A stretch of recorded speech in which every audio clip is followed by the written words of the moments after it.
আসসালামু আলাইকুম। আজ আমি রান্না করব ঝরঝরে ভুনা খিচুড়ি। তো চলুন রান্নাটা শুরু করি। তো এখানে আমি চুলাতে একটি কড়াই বসিয়ে নিলাম। এখন আমি এখানে দিয়ে দিব পরিমাণ মতো তেল।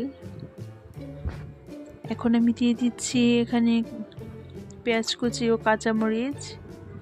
এখানে আমি কাঁচামরিচটা ভেঙে নিয়েছি, আর প্রায় হাফ কাপের মতো আমি পেঁয়াজ কুচি দিলাম। এখন আমি দিয়ে দিব কিছু গরম মশলা। এখানে আছে 2টা তেজপাতা, 2-3টে এলাচ, 2 টুকরো দারচিনি ও 2-3টি লবঙ্গ। এখন আমি পেঁয়াজটাকে একটু লাল ব্রাউন করে ভেজে নিলাম। এখন আমি এখানে প্রায় 1.5 চামচের মতো আদা রসুন বাটা ব্যবহার করব। আদা রসুন বাটাটা দিয়ে একটু ভেজে নিব পেঁয়াজটাকে। ভাজা হয়ে গেলে আমি এখানে দিয়ে দিচ্ছি স্বাদ মতো লবণ। এখন আমি গুঁড়া মশলাগুলো অ্যাড করব।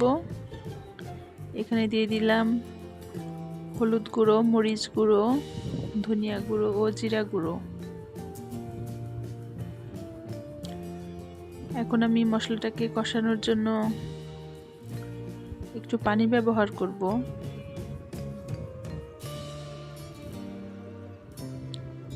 একটু পানি দিয়ে মশলাটাকে খুব ভালো করে কষাতে হবে। তো এখানে আমার মশলাটা কষানো প্রায় হয়ে গিয়েছে। এখন আমি এখানে দিয়ে দিলাম টুকরো করা আলু ও গাজর। ঝরঝরে ভুনা খিচুড়িতে গাজর আলু দিলে দেখতেও সুন্দর লাগে, খেতেও বেশ ভালো লাগে। তো আলু আর গাজরটাকে আমি একটু কষানোর জন্য ঢাকনা দিয়ে ঢেকে দিলাম। আমার আলু আর গাজরটা কষানো প্রায় হয়ে গিয়েছে। এখন আমি এখানে দিয়ে দিচ্ছি, এখানে আমি হাফ সিদ্ধ চাল নিয়েছি ও হাফ কাপের মতো আমি নিয়েছি মসুর ডাল ও হাফ কাপের মতো নিয়েছি আমি মুগ ডাল। আমি মুগ ডালটাকে ভেজে নিইনি, এটাকে না ভেজেই দিলাম।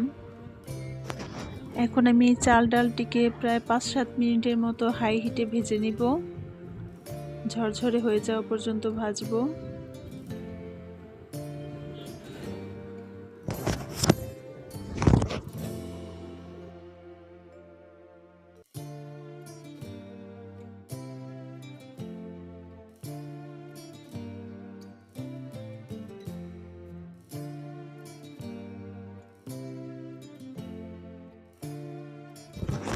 আমার চালটা প্রায় ভাজা হয়ে গিয়েছে। এখন আমি এখানে অ্যাড করব গরম পানি।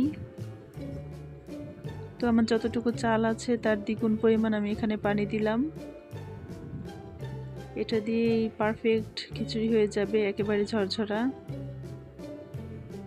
এখন আমি ঢেকে রান্না করব এটাকে।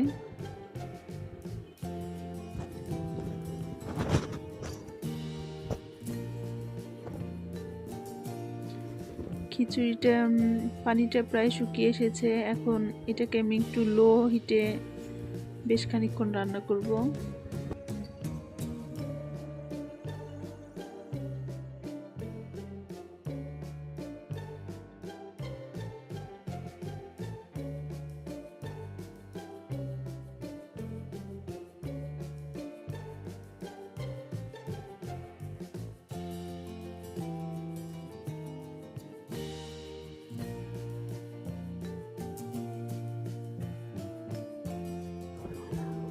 তো এখানে আমার খিচুড়িটা হয়ে গিয়েছে, একেবারে পারফেক্ট হয়েছে।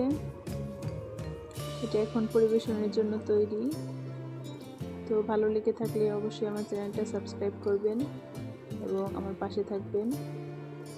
সবাই ভালো থাকবেন, সুস্থ থাকবেন।